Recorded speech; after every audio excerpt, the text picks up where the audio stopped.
Madhavendra Puri, he's wandering all around India preaching and doing his bhajan. And when he came to Vrindavan, he said, this is a special place.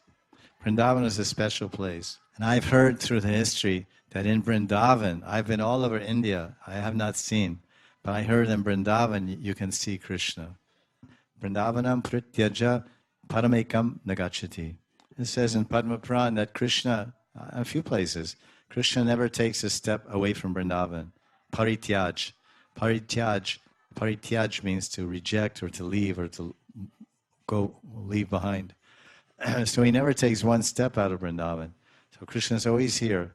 And the 10th canto of the Bhagavatam, chapter 90, when they're describing, there's a summary of different qualities of Krishna. It's very beautiful. It's the last verse of the end of the 10th canto describing Krishna's lilas. And it says, Krishna Sanhito, Mathura Mandala Sanhito. And it's the verb in Sanskrit is active. Active is present tense, which means active. Present tense, which means it's the translation is Krishna is always Sanihito.